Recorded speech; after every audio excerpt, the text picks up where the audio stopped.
Hey, welcome back to my channel. Here to discuss Divorce Sistas Season 1, Episode 10. So we left off last episode with Geneva being in the car late at night outside of Rashida's house, bothering her about this whole paternity thing with Javon and her husband. So while they're in the car talking about this situation, she gets I think a picture from Tiffany, and I don't know if somebody butt dialed, but anyway, she found out that Tiffany and Javon are together, possibly hooking up. She tells Rashida she's in love with Javon. Girl, if you truly feel like this, do William a favor and divorce him. Why are you married to one man and you over here in love with another, has a kid with him, and you're over here in your feelings because your best friend is messing with him now? You got too much going on.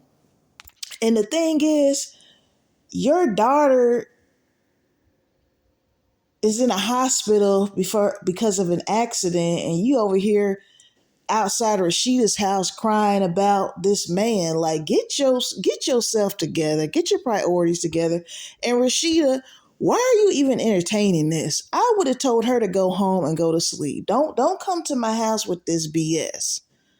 Okay? So William gets on the phone, he calls Jeff and he tells him Anika isn't his. And so they discuss that. So it's eventually going to get out that Anika's not his throughout the friend group.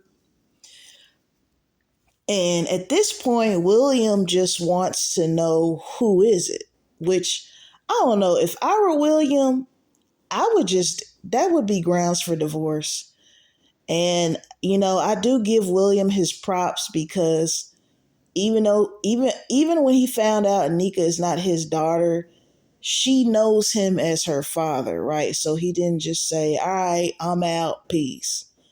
I know that could be complicated, but I feel like if you find out you're not the father, if you've been in the child's life to the point where they know you as their father, I don't know. I'm not going to say you're obligated to care for them financially, but I do feel like at least have a relationship with that child because they know you as their dad. You see what I'm saying?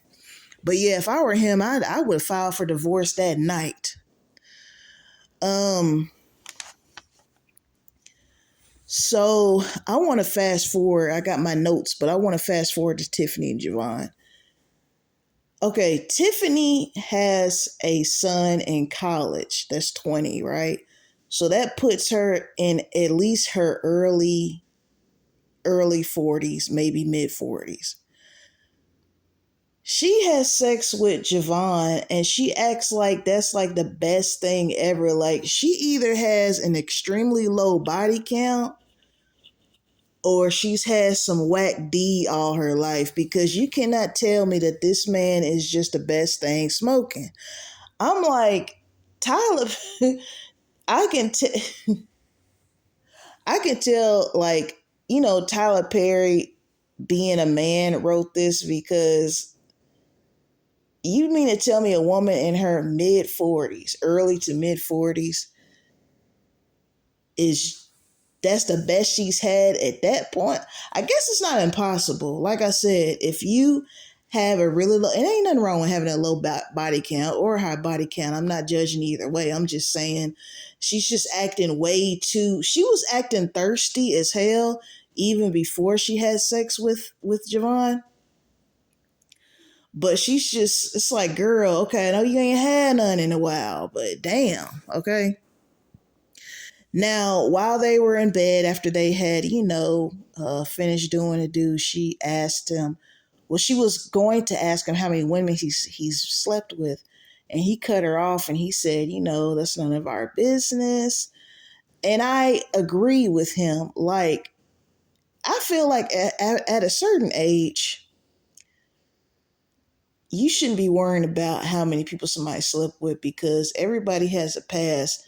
And I don't think you should judge somebody for them being loose in their 20s and they're 40 something now. Like, the only thing I feel like, in my opinion, you need to worry about as far as a partner of yours that you are having sex with is their status.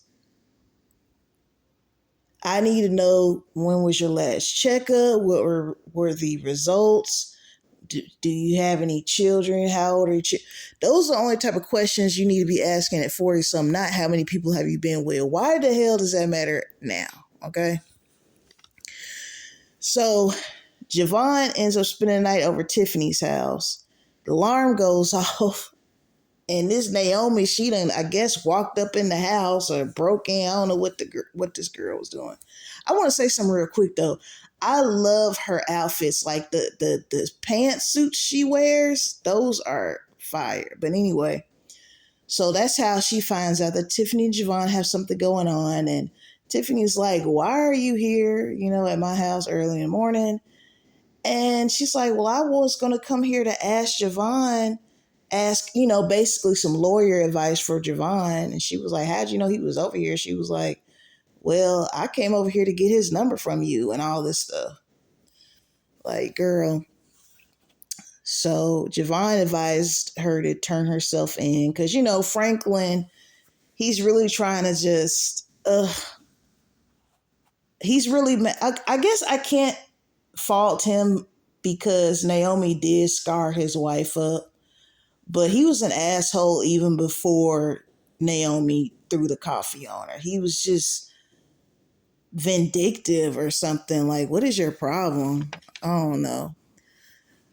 So we're going to see what happens with Naomi with that.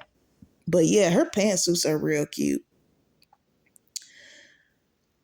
So Byron, the good looking man who has a crush on Pastor Jeff, he still can't act. Tyler Perry, can you please get that man some acting lessons? I'm serious. It hurts. His acting is so bad that it hurts me. He nice to look at though, but you gotta act to be an actor. Last time I checked. But anyway, Bridget basically was advising Byron, like, get yourself together. You got a crush on a pastor. Like you just need to keep it professional. Like, I don't even know what Byron was trying to achieve with the whole confessing his love to Pastor Jeff. Got Rashida thinking her man on the down low for a second. This was I'm gonna say last year. But yeah, he didn't really have a whole lot to say in this episode, which was good because, like I said, he can't act. So Rashida questions Kelly about now is Laz short for Lazarus? I'm just assuming. The son, Jeff and Rashida's son. Now Kelly claims that it's not true. I feel like the jury is still out on that. The way she looked when he said, yeah, she was sleeping with Jermaine and Carlos, I just feel like she's lying. I feel like she is sexually active and she just wants to maybe keep the heat off of her and on her brother because, he's on some shit that we don't know yet. But I think we're going to find out a little more about Kelly. Like I said, I'm a little behind with these discussions. I know they're on episode 14 now or something. So, but yeah, we're looking at you, Kelly. I think you're lying. I think you are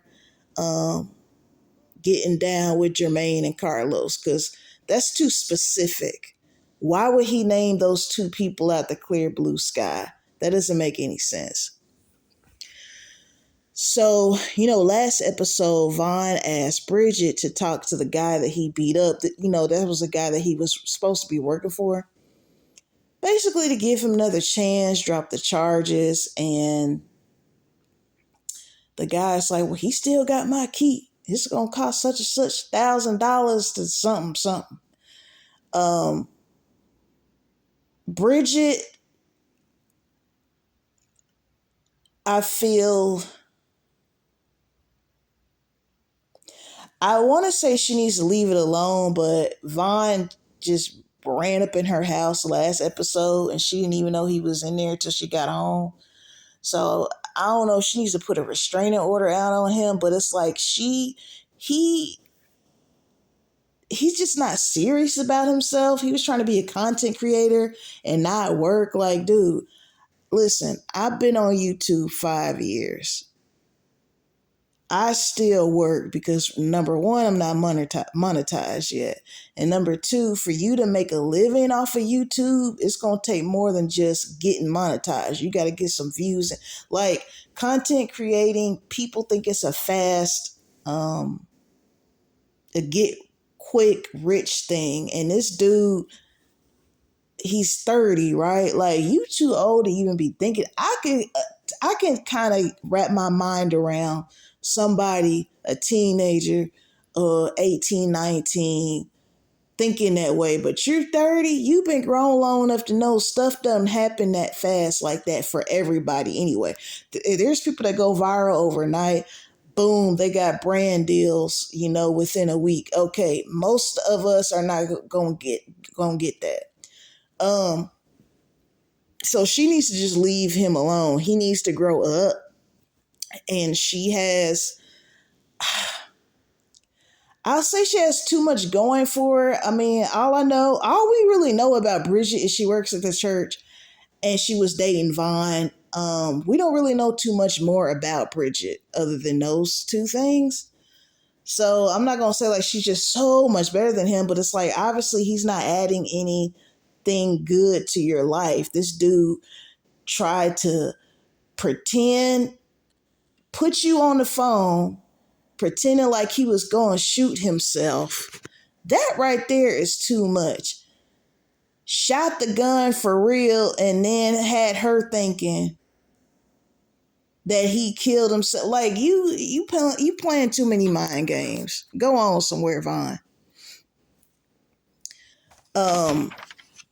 There's one part I think I skipped over. Yeah, I did because I went straight to Tiffany and Javon. So last, the disrespectful son who's on drugs, we don't know what yet. Rashid was like, "Look, you're too soft on him. You need to go hard on him." So he came up there in his room. He's like, "Look, you need to take this drug test because I want to know the results." Blah blah blah. And of course, Laz is like, I don't want to. I ain't got to. And now this is the part to get me.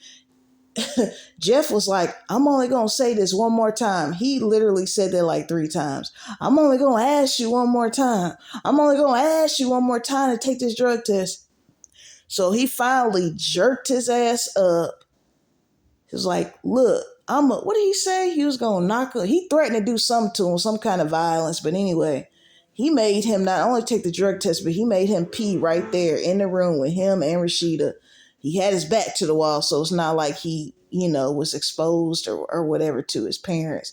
But he made him pee right then and there, which I can understand that because, people be having fake pee for their little drug test, even though he didn't know his dad was going to run up in his room with a drug test. But it really, after that, Jeff had a really hard time because he was talking to Rashida about how his dad was so violent with him. And he said, that's just not him. That's not how he normally likes to handle situations. So he had a hard time with that. And I can understand that because I've considered myself to be a naturally good-natured person. And the times that I've had to kind of go off on people, even when they deserved it, I still felt bad after because it's like, man, that's not in my heart. But it's like it gets to the point where you gotta, like Jeff said, you gotta talk to people in a language they understand. You hanging out with these, thug hoodlums, whatever. You want to run around in the streets doing drugs. I got to talk to you like you a damn junkie. You see what I'm saying? But at the same time, yeah, I totally get Jeff where it's like, God, that kind of takes a lot out of you when that's not your normal way of doing things. So the last scene in this episode, They go up there, Rashida and Jeff, to talk to Laz, and they find him unresponsive in his room. So we already know at this point it's more than weed, because weed is not going to have you overdosing and uh, dying from overdoses. Okay, so we don't know what he's on yet, but I guess we're going to find out in the next episodes. I also wanted to comment on something. Did they put some kind of context in his eyes to make it look like they were glassy? Because his eyes looked like super watery. That was just something that I noticed. But yeah, I'm about to watch episode 11 now. I'm pretty sure the son is gonna make it. Well, then again, with Tyler Perry, you never know, because he'll kill somebody in a minute on the show. But I don't see them killing him off, but we shall see. All right. Shout out to my 208 subscribers. Shout out to the rest of you as well who are not subscribed. But you can hit that button for me. I very much appreciate it. Peace and blessings to every last one of you watching. Until next time.